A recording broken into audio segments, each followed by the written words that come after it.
Guys, Apple got me again, and if you are watching this, they're probably gonna get you too.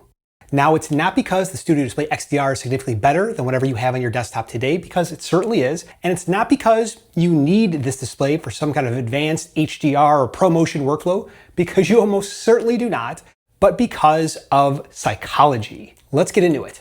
Now, you're probably watching this from one of three different places. Either A, you are like me and you own the original Studio Display, B, you own the Pro Display XDR, or C, you are coming in fresh. Now, the answer will be absolutely different for each of you, and I'll show you how both new displays could actually simplify your setup and save you money in a way that most people are just not talking about today. So let's start with what actually changed, because the spec sheet tells one story, but comparing these two displays side by side actually tells something completely different, folks.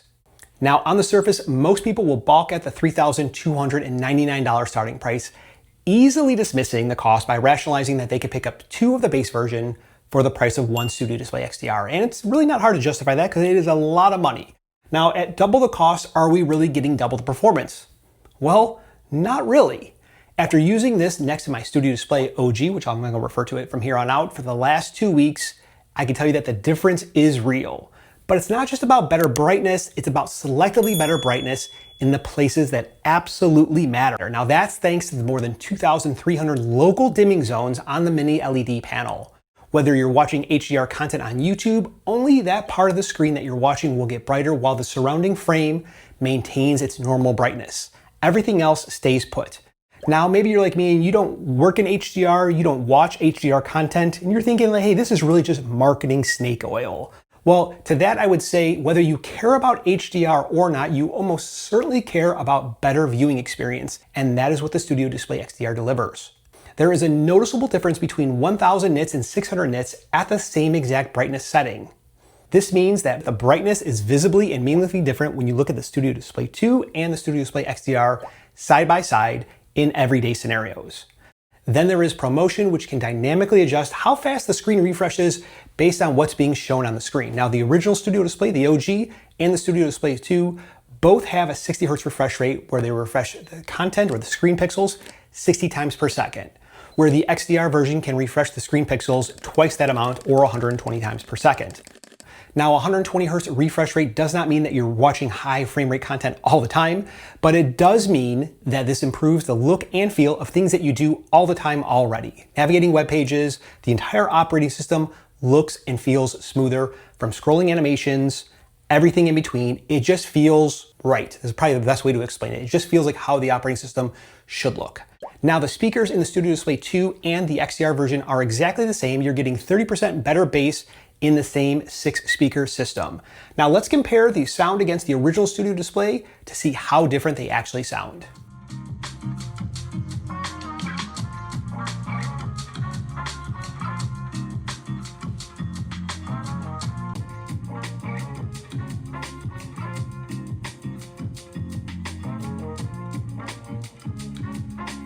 Now, I think that this matters more than what most people think on a display, but you let me know which one you think sounds better down in the comments below. But that doesn't even include the stand.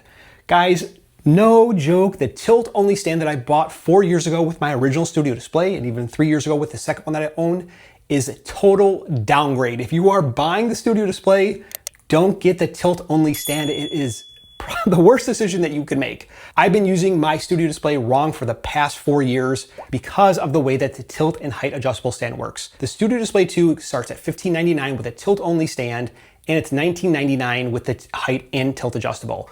You don't get rotation, but that's a horse of another color.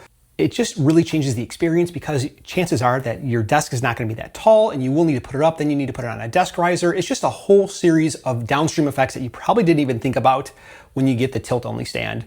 I mean, I would suggest buying the tilt and height adjustable. I know it's $400 more. It is a lot of money, but it is superiorly engineered without a doubt. And when you factor in that the standalone costs $400, the price gap between the two, it starts to close a little bit, or at least that's what I think I keep telling myself. Now, both the Studio Display 2 and the Studio Display XDR support Thunderbolt 5, and with that comes daisy chaining. Now, daisy chaining is one cable from your Mac and multiple peripherals all connected through your display.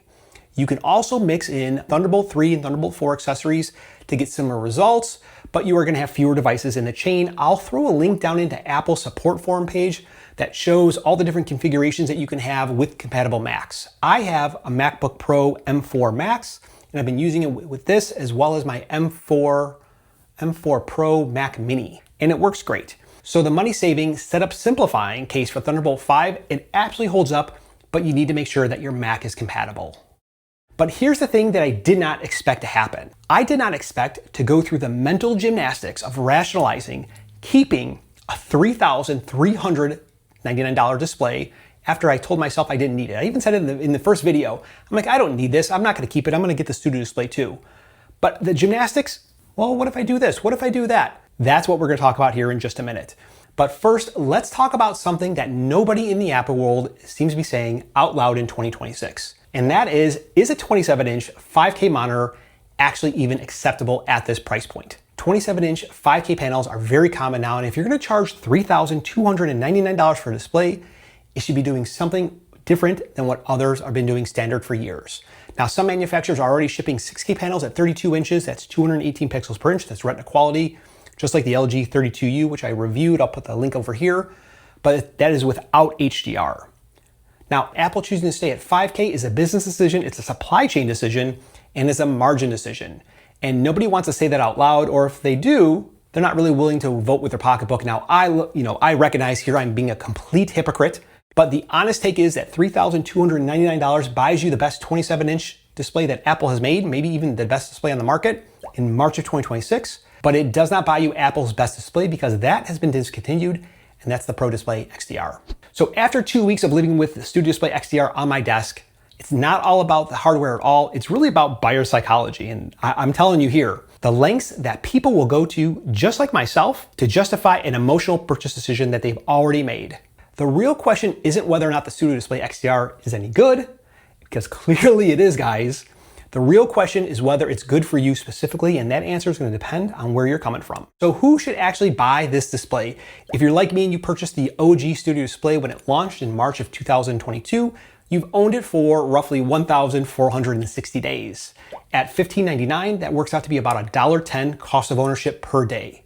Now, the real thing is that you can resell this on eBay, Facebook Marketplace, Swappa, and get somewhere in the neighborhood of $700 to $1,000 to resell it and be able to recoup that money and reinvest it into a new display, whether it's the Studio Display 2 or the Studio Display XDR.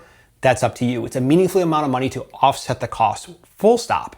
And with every measurable dimension of what you're stepping into, brightness, contrast, speakers, and the stand, which I love, it is better than what you had. Now, if you are brand new to the Studio Display lineup as a whole, you don't have any context. So there's nothing for you to compare it to.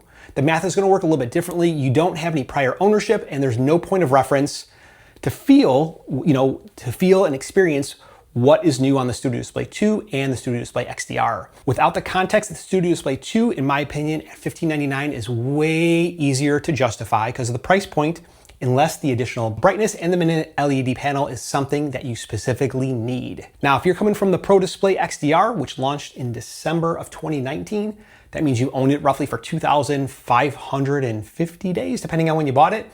Now, at a price of $5,999, that means it costs you roughly $2.30 per day to own this.